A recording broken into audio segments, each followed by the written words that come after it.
The following Hobart training video on the Hobart Model 5614 meat saw is a supplement to the instructions manual that came with your Hobart 5614 meat saw. If you have any questions concerning operation, please consult your manual. Your Hobart 5614 meat saw is constructed and designed to give long, satisfactory service, providing it is properly used and maintained. This training video will cover the operation, cleaning, sanitizing, and maintenance of the 5614 meat saw.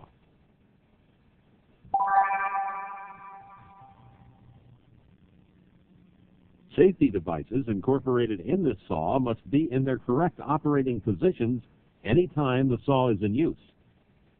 Before turning the saw on, raise or lower the upper guide and guard assembly by grasping the hand knob and sliding it up or down so the cutting zone is only as high as necessary for the piece being cut.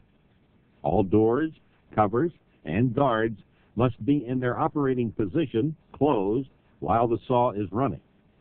The pusher plate is used to hold meat against the gauge plate when slicing short ends.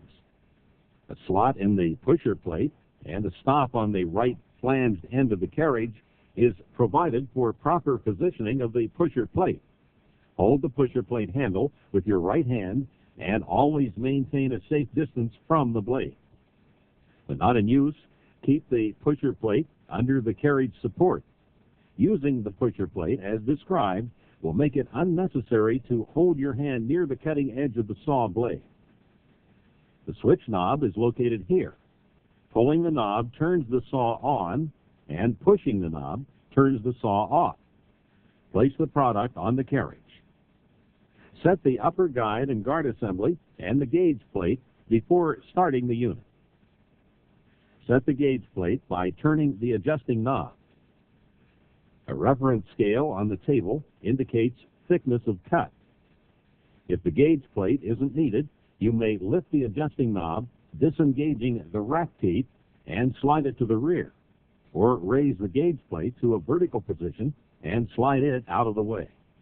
The adjusting pin permits you to slide the gauge plate out of the way and then back to the original position at a later time. To set the pin, adjust the gauge plate to the desired position. Loosen the gauging pin hand knob and slide the pin against the gauge plate support stop. Tighten the gauging pin hand knob. If you're using the traveling carriage, stand in front of the machine.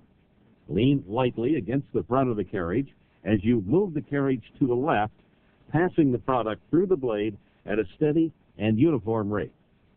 Use your left hand to remove and stack cuts, always reaching behind the blade. Never reach in front of the blade. Return the carriage to the right, pulling the product toward you and away from the blade. If you're using the stationary carriage, the carriage may be locked in a stationary position by pulling the spring-loaded carriage lock out, rotating it 90 degrees, and sliding the carriage until the lock engages. To unlock the carriage, pull the carriage lock out and rotate it 90 degrees so it rests on its bracket. When sawing with the stationary table, observe the same safety procedure of reaching to the left or back of the blade when removing or stacking product. Never reach in front of the blade.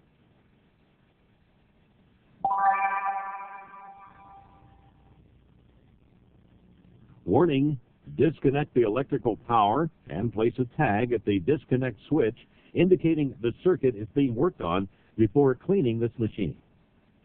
The 5614 meat saw must be thoroughly cleaned and sanitized before the first use, after each day's operation, anytime it is not used for an extended period of time, and before being put into operation after an extended downtime. The meat saw can be cleaned with high-pressure cleaning equipment, or it can be disassembled and its components cleaned in a sink.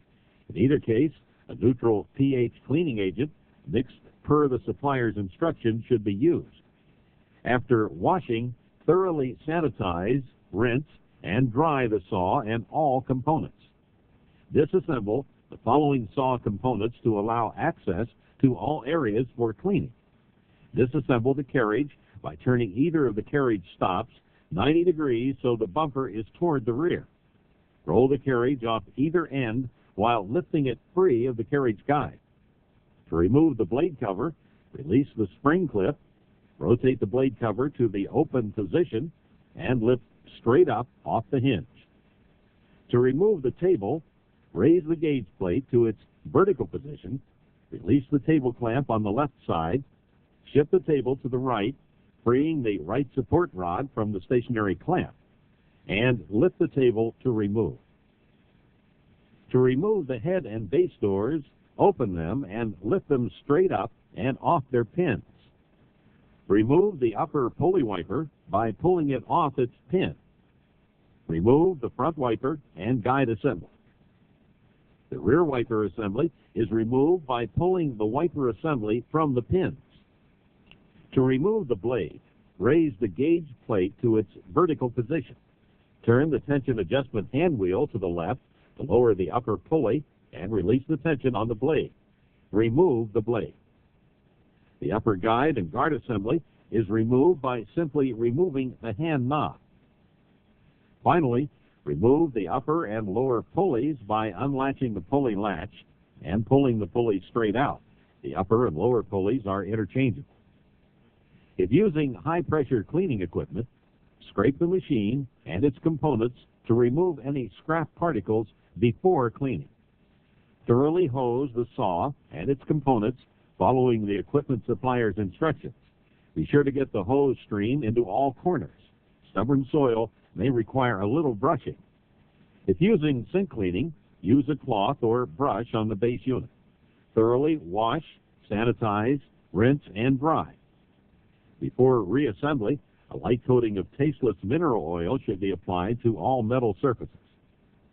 Lubricate 6 ball bearings on the carriage with a small amount of mineral oil. Apply a few drops of mineral oil to the gauge plate rack and work the gauge plate assembly back and forth a few times. Reassemble the saw components in reverse order of disassembly. First the upper and lower pulleys, then the upper guide and guard assembly. Reinstall the saw blade so that the blade teeth point to the right and down. Adjust the blade tension to its proper setting by turning the tension adjustment hand wheel to the right until 3 starts to show in the tension indicator. Rotate the upper pulley a few turns by hand until the blade centers itself on the pulleys. Then turn the tension adjustment hand wheel slowly to the right until the indicator registers between 4 and 5 at eye level. This is the best operating tension for the blade. Check the blade backup blocks. Clearance between backup blocks and the blade should be approximately 1/32 of an inch. Now, reinstall the rear wiper assembly, the front wiper and guide assembly, the upper pulley wiper, and the base and head doors. The table is reinstalled by placing it on the base and moving it to the right. Then move the table back to the left so the support rod is hooked on the stationary clamp. 4 table rests support and align the table underneath. When the table is in proper position, latch the table clamp above the left support rod. Now reinstall the blade cover. And finally the carriage by holding the carriage so the center bearings underneath are aligned with the carriage guide. Roll the carriage into place. Return the carriage stops so the carriage is stopped at both ends.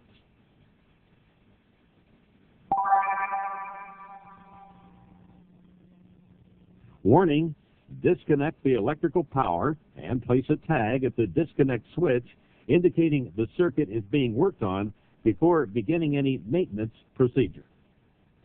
The motor has permanently lubricated ball bearings and requires no additional lubrication. If changing saw blades, disassemble the components as described in the cleaning section of this tape. After installing a saw blade, make sure all other components are properly reassembled. This concludes operator training for the Hobart Model 5614 meat saw.